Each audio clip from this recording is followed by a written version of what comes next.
Temos relatos confirmados de objetos voadores não identificados em sua área. No auge da Guerra Fria, no espaço aéreo de uma das mais protegidas bases da Força Aérea Americana, 7 objetos apareceram sem explicação. Estamos procurando cerca de 7 OVNIs. Logo, outros radares os captaram. Os céus do sul da Califórnia mostravam uma estranha atividade. Parece que está ocorrendo uma invasão e tanto. Essas naves militares altamente secretas seriam uma missão de espionagem russa ou outra coisa? Seja o que for, não era para estar ali. Pela primeira vez na televisão, nossa equipe pedirá que as principais testemunhas analisem gravações antissigilosas. Temos um objeto agora sobre o campo, que revelam outro lado desse misterioso caso. Você é o responsável por OVNIs? Sim, senhor. Isso é fascinante. Chamaram um responsável pelos OVNIs.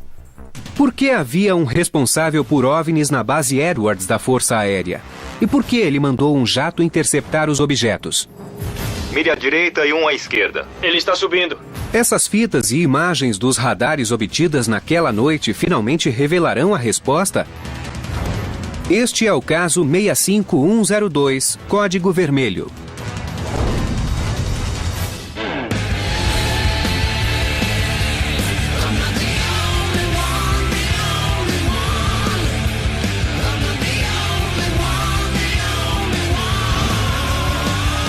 Caçadores de OVNIs, Código Vermelho.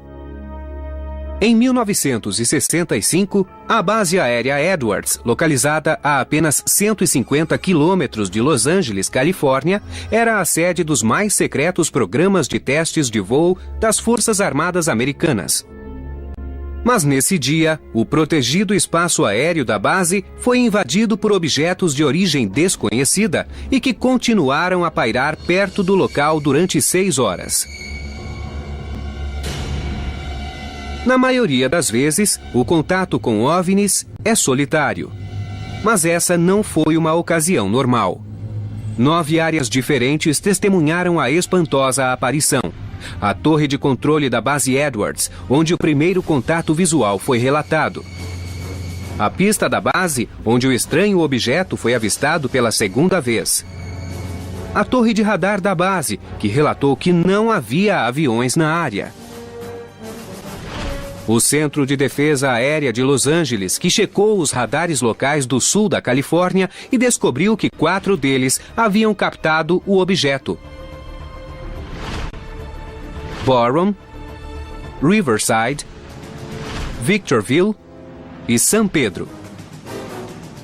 E, finalmente, um jato Delta F-106A que foi lançado na tentativa de interceptar os objetos.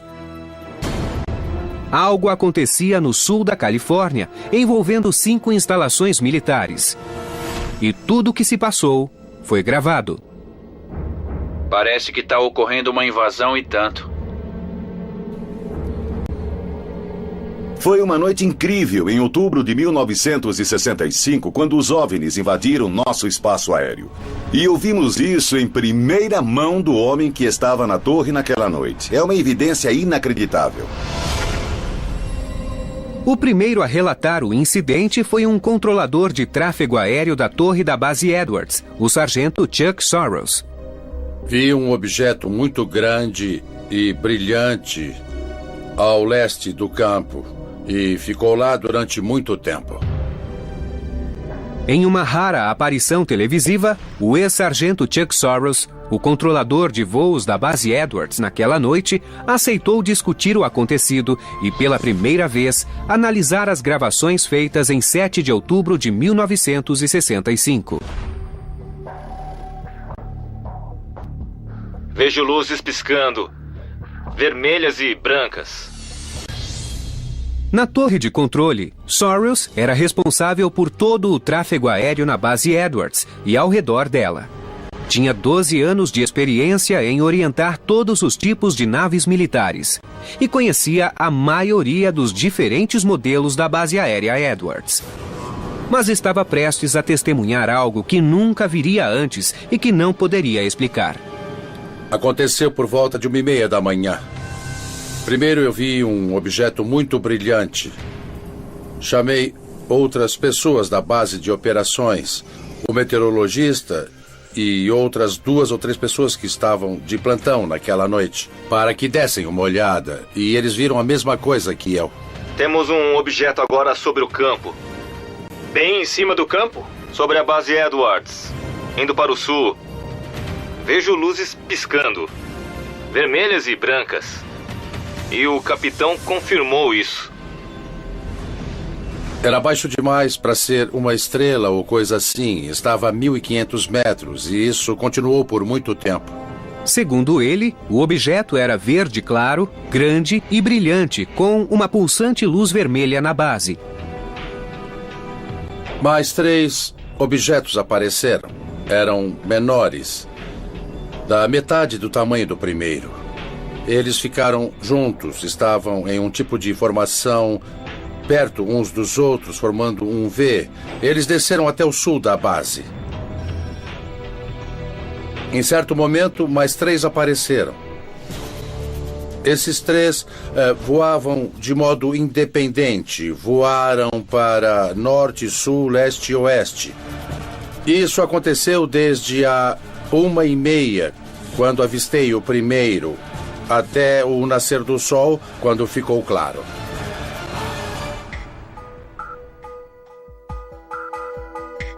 A equipe da revista UFO se reuniu na base Marte da Força Aérea a cerca de 150 quilômetros do local onde os radares detectaram os objetos em 1965 para conversar com Soros.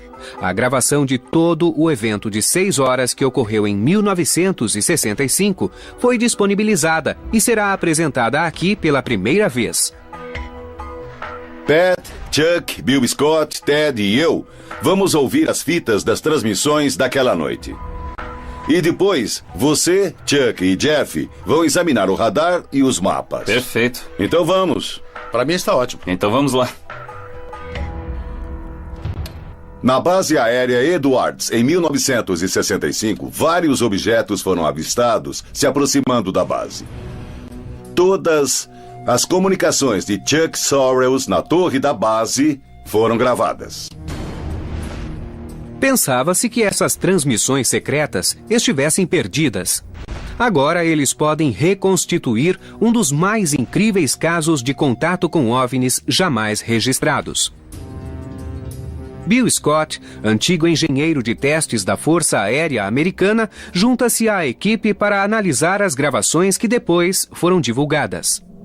Essas são as transmissões, as comunicações que ocorreram entre você e o Centro de Defesa naquela noite enquanto os OVNIs estavam no céu sobre a base. É um áudio incrível. Isso mesmo, e as transmissões foram gravadas no Centro de Defesa Aérea de Los Angeles. A equipe passou a ouvir as transmissões a partir da primeira em 7 de outubro de 1965. Está virado para o norte e um está vindo bem rápido.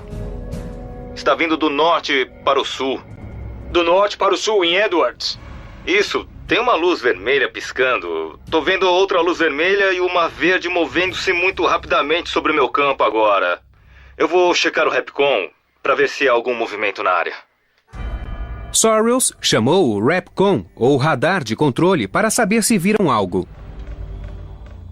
Vocês receberam algum relato de objetos voadores não identificados? Parece que está ocorrendo uma invasão e tanto. Naquele momento, o Repcon não detectava nenhuma nave na área, mas relatos desses misteriosos objetos continuavam a chegar à torre da base. Pode nos fazer um favor? Estamos procurando 7 OVNIs aqui. Não temos certeza se estão em Edwards ou George. São cerca de 7. São vermelhos com luzes verdes e foram avistados. Queremos saber se os detectaram. Estamos procurando uma imagem. Os objetos foram confirmados por 5 sistemas de radares militares diferentes, mas identificá-los seria mais difícil. Quando os vi pela primeira vez, logo que surgiram, pareciam apenas estrelas. Mas vi luzes brancas e verdes que não paravam de piscar. Parecidas com luzes anticolisão de uma aeronave? Mas nesse ponto você achava que não eram luzes anti-colisão? Sabia que não eram. Os aviões têm luzes anti-colisão nas pontas das asas, em cima e embaixo da fuselagem e no estabilizador. Da perspectiva da cabine, são verdes à direita e vermelhas à esquerda.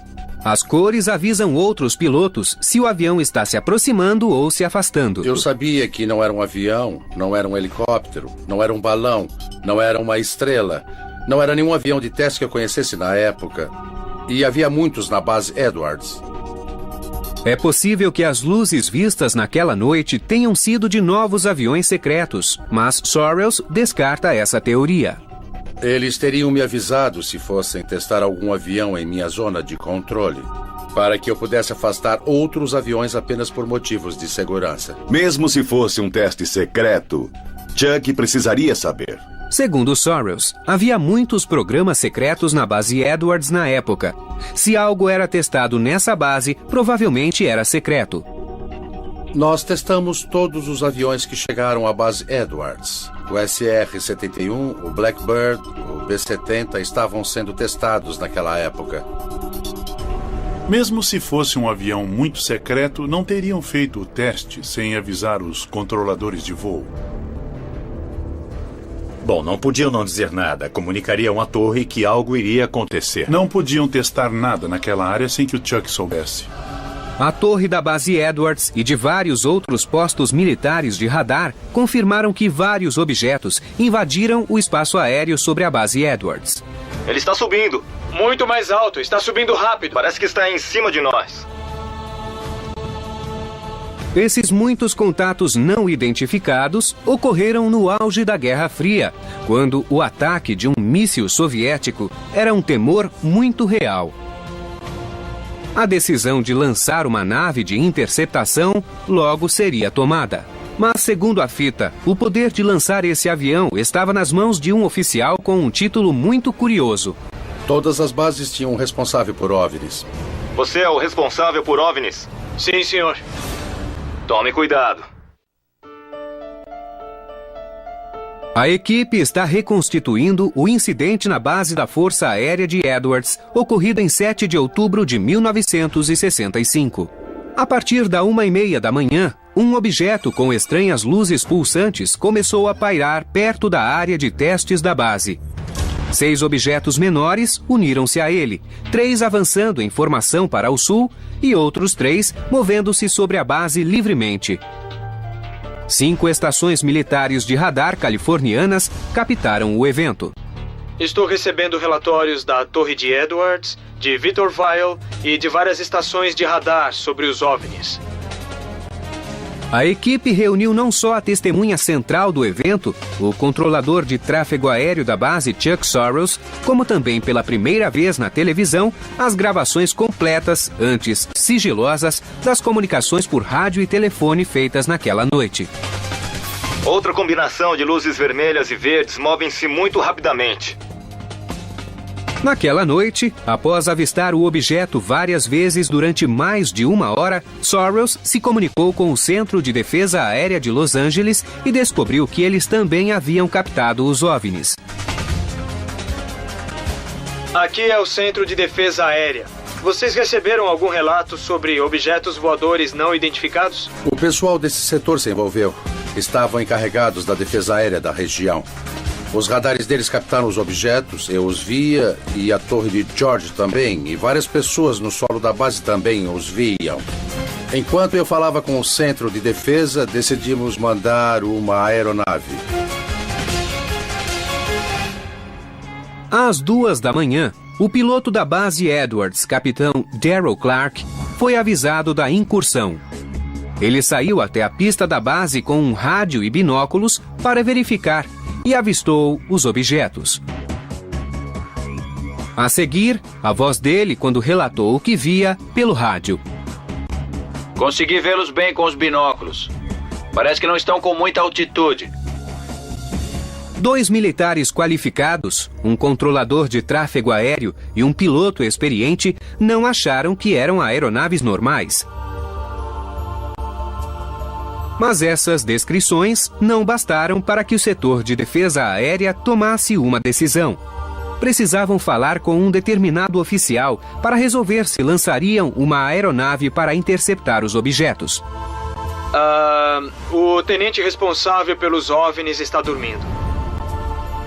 Acha que devemos acordá-lo e ver se ele quer solicitar uma aeronave para subir e verificar pessoalmente? Isso Aí é está. fascinante. Quer dizer que chamaram um responsável pelos OVNIs. O tenente responsável pelos OVNIs está dormindo. Acho que naquele tempo todas as bases tinham um oficial responsável por OVNIs. Segundo a Força Aérea, investigadores da Divisão de Tecnologia Estrangeira podem ter sido chamados não oficialmente de responsável por OVNIs, mas esse termo nunca foi usado pelas Forças Aéreas para designar um posto oficial.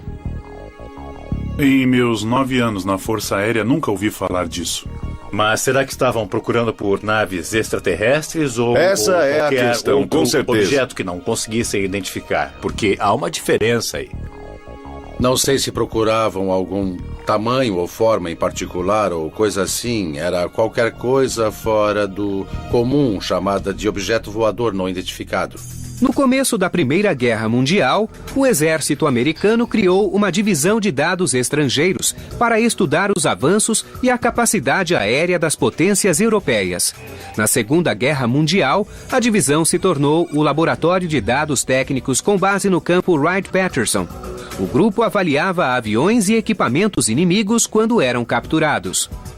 Depois da guerra, a divisão tornou-se o Grupo de Inteligência Técnica e Científica T2, cujo principal objetivo era garantir a prevenção de surpresas tecnológicas, táticas ou estratégicas de qualquer fonte. Durante a Guerra Fria, o foco principal era a Rússia.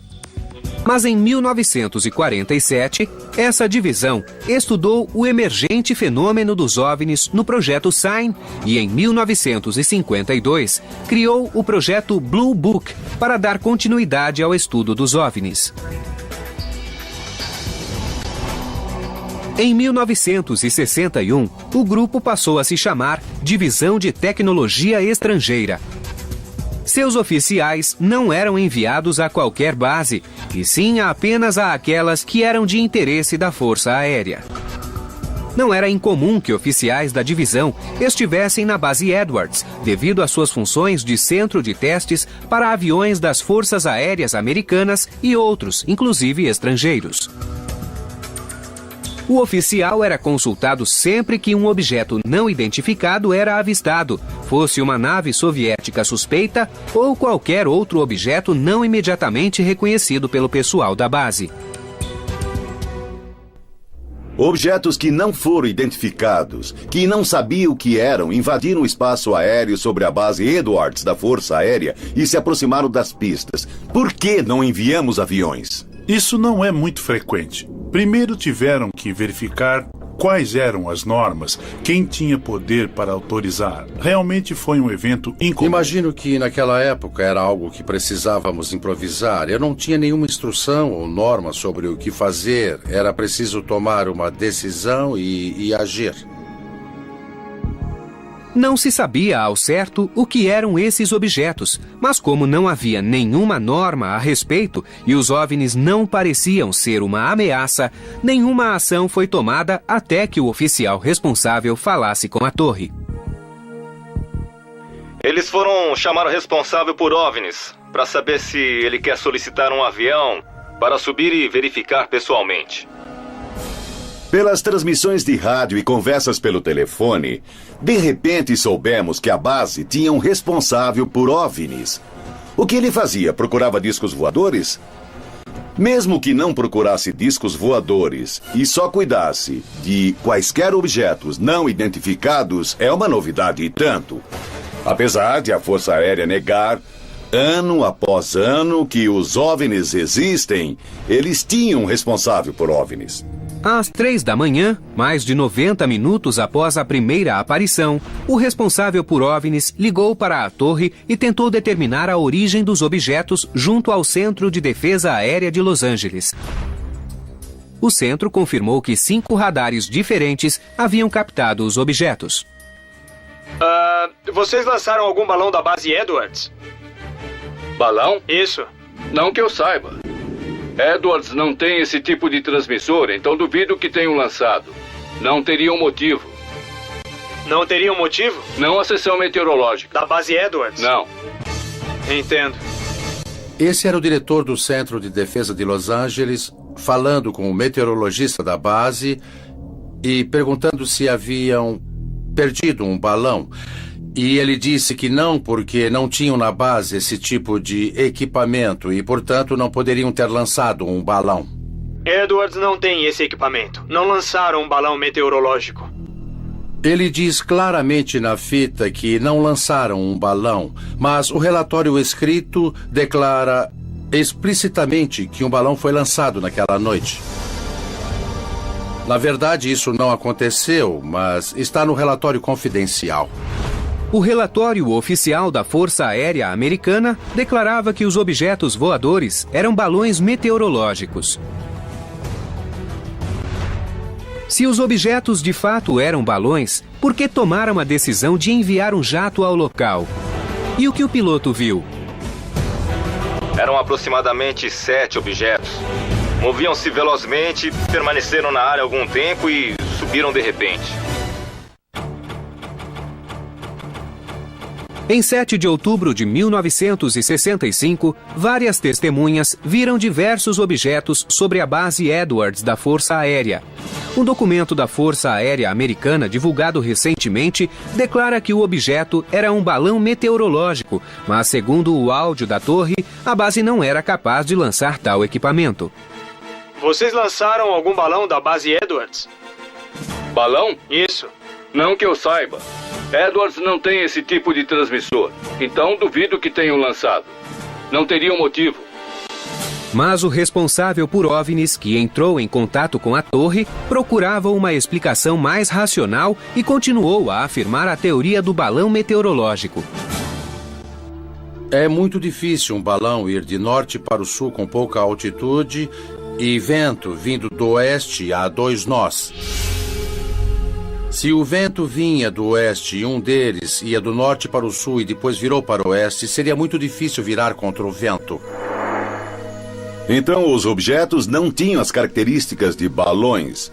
Um relatório dizia que nenhum fora lançado naquela noite, mas num relatório confidencial dizem que um balão foi lançado. Na verdade, segundo o relatório, os objetos foram descritos 3 vezes como balões meteorológicos, apesar de todos os indícios do contrário. E esses balões meteorológicos costumam ser iluminados? Não. Não tem luzes? Não. A única outra explicação dada pelo responsável por OVNIs era que o objeto podia ser um avião, contradizendo o relato de Sorrells e do piloto que estava na pista, Darrell Clark. Sorrells deu sua opinião. O responsável por OVNIs acha que é um avião. Eu não acho. O responsável por OVNIs disse que parecia um avião. Ele não era um piloto capacitado, não era nada a não ser o responsável por OVNIs. Não sei qual era a sua função normal. Mas um controlador de tráfego aéreo disse que não era um avião. Um piloto na pista disse que não era um avião. Mas o responsável por OVNIs achava que era. Bill, você acha que era a função do responsável por OVNIs desconsiderar o caso? A Força Aérea estava pesquisando discos voadores em 1965, só parou em 1969. Então, a função desse oficial era descartar esses objetos em vez de pesquisá-los? Eu acho que são especulações, Bill. Concordo com Chuck. Ele não era piloto, não devia ter nenhuma função ligada à aviação. Tudo o que sabia sobre aviões é que tinham luzes vermelhas, verdes e brancas. Ele disse, parece um avião. Não era conspiração, era só inexperiência. Ele não sabia do que falava. Não se sabia o que era o objeto, mas chegou-se ao consenso de que seria preciso ver de perto o enigma que pairava no espaço aéreo da base. Mas os únicos aviões estavam armados com mísseis nucleares que precisavam de autorização para ser lançados. Essas aeronaves tinham como fim específico proteger os Estados Unidos de um ataque. Tinham armas nucleares para o caso de um ataque ou contra-ataque imediato ser necessário. Lançar um desses F-106 no espaço aéreo americano sem saber o que eram os objetos era arriscado demais. Não podemos usar os aviões de alerta. Só os pilotos do Zoom 06. É só o que temos. É só o que tem? É só o que temos a postos. Eu suponho que a essa altura já era perto das 4 da manhã. Tudo tinha começado havia 3h30 ou 4 horas, porque no momento em que o avião decolou, entrou em posição e tentou alcançar os objetos. Eles já tinham subido, se posicionado e já não eram tão visíveis quanto antes. Acha que alguém retardou a decolagem ou era um procedimento normal? Era um procedimento normal, porque não tinham um avião sem armas e também não tinha um piloto. Não temos nenhum avião? Mas já faz 1 hora. Por que não temos ninguém para pilotar? Nós precisamos de autenticação para a decolagem com a arma a bordo.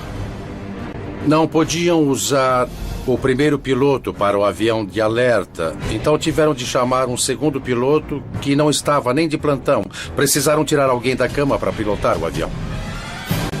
O avião que está decolando agora não está carregado, certo? Não está carregado.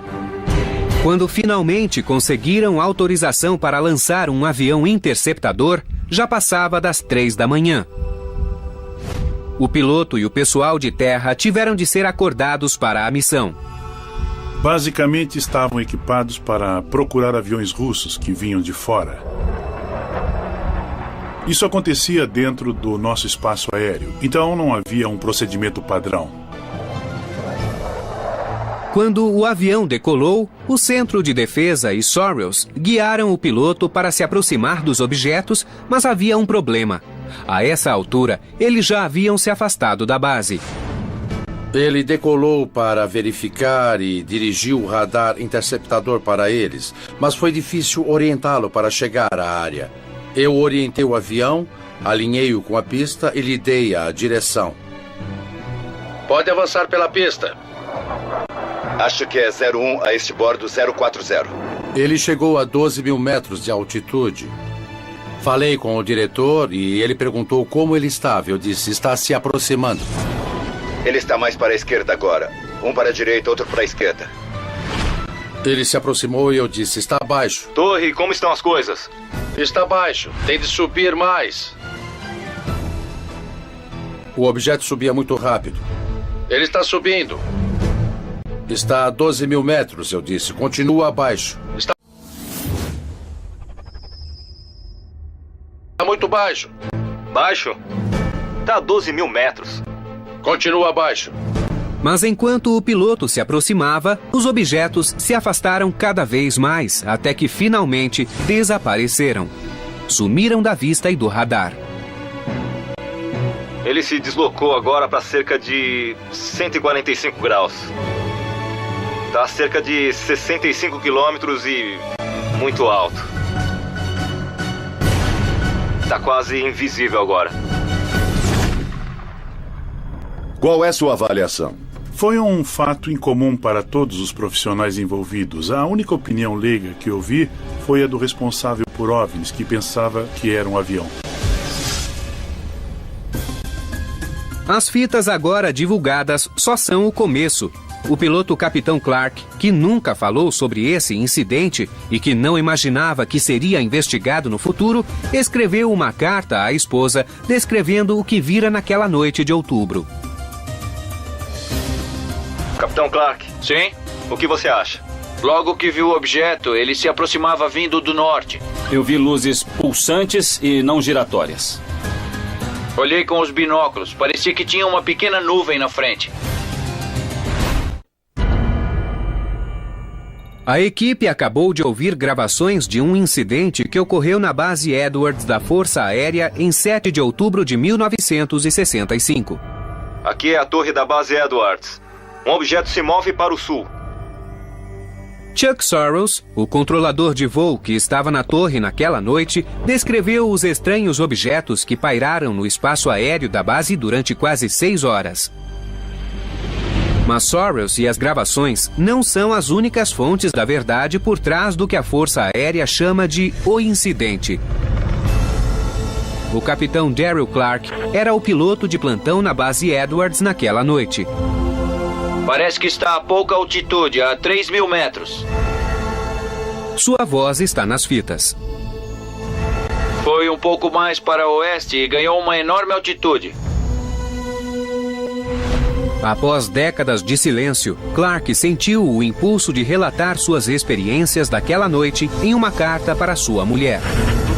Esta carta é importante porque o capitão Daryl Clark era o oficial mais graduado de plantão e o relato dele corrobora o do Chuck Sorrells. Ambos mantiveram segredo o máximo que puderam. Mas esse incidente não saiu da cabeça deles durante décadas, até que decidiram contar o segredo a alguém. A equipe recebeu a carta de Sam Sherman, o homem que reconstituiu o áudio das transmissões feitas naquela noite. Sherman a obteve com o filho de Clark. Eu estava de plantão na base Edwards, na Califórnia, e era o oficial mais graduado. Por volta das 2 horas, eu recebi uma ligação do controlador de voo. Disse que OVNIs haviam sido relatados e captados por radares. Aqui é o capitão Clark. Capitão Clark, aqui é o tenente Reed. Recebemos relatos sobre objetos voadores não identificados na sua área. Ok. Enquanto eu observava o céu, notei uma luz pulsando a noroeste da minha posição, indo para o sul a cerca de 300 metros do chão e cerca de 300 nós. Então um OVNI nivelou e continuou a subir. Ergueu-se no espaço até que finalmente sumiu de vista. Daryl A. Clark. O incidente foi comentado no dia seguinte pelo pessoal da base que não estivera presente. O piloto George Merritt trabalhava na base Edwards na época e lembra da atmosfera em torno do caso. Meu nome é George Merritt. Eu me formei pela Escola de Pilotos de Testes da base Edwards da Força Aérea. Quando cheguei na manhã seguinte, todos falavam das estranhas luzes que haviam sido vistas ao sul da base de madrugada e no começo da manhã. Todos comentavam como se fosse um programa de TV. O que era aquilo? O que você acha que era? Merritt confirmou o motivo de a Força Aérea demorar tanto para lançar um avião de inspeção. A começar pelo presidente, eles precisavam decidir, o Pentágono precisava decidir se aquilo representava uma ameaça, se queriam enviar aviões com mísseis para identificar os objetos e abatê-los. Levamos isso muito a sério. As luzes não apresentavam nenhuma ameaça à base Edwards. Ninguém lançava bombas, disparava mísseis e outras armas ou descia de paraquedas. Nada que fosse uma ameaça para a base Edwards ou para a defesa aérea dos Estados Unidos.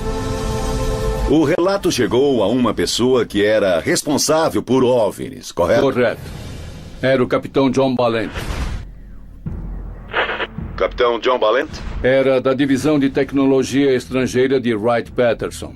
Isso significava que havia projetos confidenciais e secretos na base Edwards e que ele precisava mandar relatórios a respeito a seus superiores. Foi quem escreveu e assinou o relatório oficial que seguiu pela cadeia de comando. Ele escreveu o relatório oficial e não alguém da base Edwards. Esse relatório oficial da Força Aérea era o mesmo que dizia que um dos objetos era um balão meteorológico. Seria de fato uma tecnologia confidencial que Balent não tinha permissão para revelar ou desconhecia? Durante a reconstituição das fitas de áudio, Sam Sherman ligou para Balent para discutir o incidente. Mas Balent se recusou a comentá-lo e não se interessou em participar da investigação. Acho o seguinte, 1 ano e meio antes, quando eu era aluno da Escola de Pilotos de Testes, o presidente Johnson anunciou que o YF-12 Blackbird estava na base Edwards. Vi um deles na pista. A primeira vez que vi o Blackbird, eu não sabia nada sobre Groom Lake, nem sobre a Área 51. E então, o caça mais magnífico que eu já vira entrou na pista. E eu era piloto de caça, mesmo assim eu não sabia. E qual a relação desse avião com o incidente? Bem, o que eu pensei no início foi as luzes avistadas deviam ser de algum avião que faz parte de um programa confidencial. A área restrita, onde nós pilotos de testes fazíamos nossos testes de voo, era na mesma área da base Edwards que existe hoje. Começa a 8 ou 9 quilômetros ao sul da pista e vai para oeste, norte e leste. Então, os aviões eram testados ao norte da base Edwards da Força Aérea. Segundo Merritt, toda a tecnologia confidencial era testada em uma área específica ao norte da base Edwards.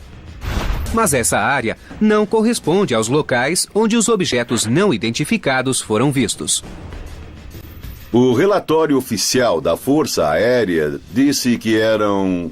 luzes não identificadas vistas na base. Certo, foi o que aconteceu, mas o capitão Ballant disse que eram aviões. Não foram identificadas, é tudo o que posso dizer. Mas ele acha que o caso não foi concluído. Estou feliz porque reabriram o caso dos objetos voadores não identificados que foram vistos em Edwards. É algo em que também tenho pensado há 40 anos. Esses objetos seriam OVNIs que invadiram o espaço aéreo militar americano? E o que Chuck Soros, Darrell Clark e as estações de radar captaram em 7 de outubro de 1965? Estamos avistando 7 OVNIs. A equipe examinará a última peça do quebra-cabeça, as imagens dos radares do Centro de Defesa Aérea de Los Angeles. Parecem alvos múltiplos. Com a ajuda de testemunhas, gravações sigilosas e relatos escritos inéditos, a equipe revelou muitas evidências sobre a noite de 7 de outubro de 1965 na base Edwards da Força Aérea. Estou recebendo relatórios da Torre de Edwards, de Victorville e de várias estações de radar sobre OVNIs. O último passo é verificar as imagens oficiais da estação de radar de San Pedro naquela noite. Imagens que o relatório oficial atribuiu a uma propagação meteorológica anômala. Esse fenômeno é causado por uma inversão térmica. A atmosfera da Terra resfria quando a altitude aumenta. Mas uma inversão pode acontecer quando a temperatura não diminui ou, em casos extremos, aumenta com a altura. Quando isso ocorre, a camada mais quente age como uma tampa que causa retenção de névoa ou poluição sob a camada, provocando dados falsos nos radares. Edwards está observando do chão. 2 torres estão observando e agora os detectamos no radar. E estamos seguindo os sinais. O analista de radares John Kirk ajuda a equipe a interpretar as imagens e a descobrir o que esses objetos podem ser. Vou me encontrar com o engenheiro de sistemas de radar John Kirk, que já trabalhou com as Forças Armadas e lida com radares há mais de 50 anos. Meu nome é John Kirk, sou engenheiro de sistema de radares. Essas são as imagens dos radares instalados em Fort MacArthur, obtidas em San Pedro durante aquela noite em 1965.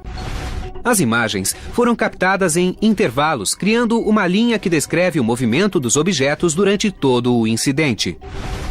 Estão se movendo e subindo lentamente, e foram confirmados pelo radar. As imagens são bastante típicas. Esta é a tela e estes são os marcadores. Elas indicam que o radar captou alguns alvos móveis e lhes atribuiu algumas informações, como podem ver aqui. Nas imagens de radar, estas são as áreas identificadas como alvos móveis. Temos alvos múltiplos. Parecem alvos múltiplos e, passando pelas imagens, nós vemos algumas mudarem. Vamos ver quantos são. Parece que são 4, 5 ou 6 alvos. Kirk contou 6 alvos nas imagens de radar. Mas isso não descarta a teoria da propagação anômala. A propagação anômala pode ser causada por inversão climática ou talvez por nuvens de tempestade ou então umidades no ar. Há muitas anomalias atmosféricas. Vocês imaginam o que pode ser? Não, sabemos tanto quanto vocês. É difícil acreditar que seja propagação anômala. Se fosse propagação, nós teríamos aqui uma mancha e não um ponto nítido. Quer dizer então que não parece propagação anômala? Parecem pontos individuais. Segundo Kirk, a propagação anômala apareceria como uma mancha, mas as imagens parecem ser de alvos independentes. Parecem alvos? Sim, parecem alvos. De que tipo, eu não posso dizer. Eu não posso dizer. Parecem alvos e parece que os radares funcionavam bem. Além disso, 5 radares separados não captariam os mesmos dados falsos ao mesmo tempo. Kirk não sabe o que eram os objetos, mas está impressionado com o número de evidências em torno do caso. Um piloto escreveu o que ele viu, um controlador disse o que ele viu. São muitas informações convergentes. Eu não posso refutá-las. Com base nessas imagens, parecem trajetórias. Não parece propagação anômala. Parecem autênticas. Há 3 objetos nítidos. Não é nada climático, não são ruídos. Eles captam o objeto, mas não veem a nave. Não, eles não sabem o que é. O ex-meteorologista do Serviço Meteorológico Nacional, William Puckett, também tem evidências que sugerem que as imagens de radar não podem ser explicadas por propagações anômalas. Na noite de 7 de outubro de 1965, segundo o Centro Climático Nacional, a atmosfera estava muito seca e não houve inversões térmicas, 2 circunstâncias que podem criar falsas leituras de radar. Sem essas condições, a probabilidade de ter sido uma propagação anômala é praticamente 0. As condições na base Edwards da meia-noite às 6 da manhã eram de céu claro, temperaturas amenas e pouco ou nenhum vento.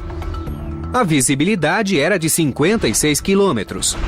Nessas condições, a distorção ou identificação errônea de objetos celestes como Júpiter, Saturno ou outros astros são muito improváveis.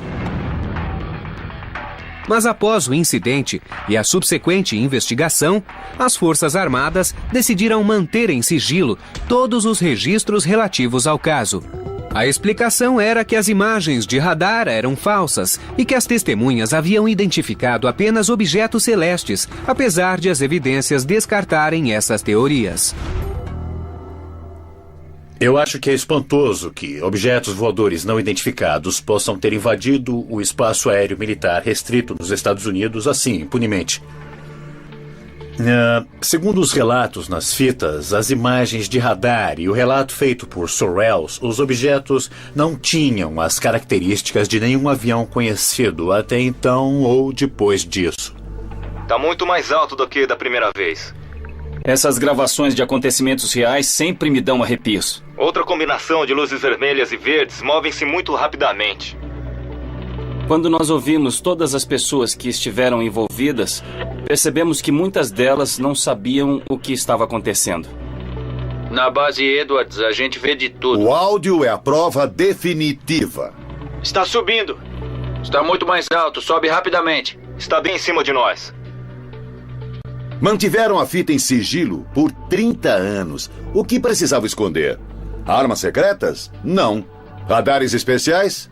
Também não, eram OVNIs. Mais de 40 anos depois, o incidente na base Edwards da Força Aérea continua inexplicado.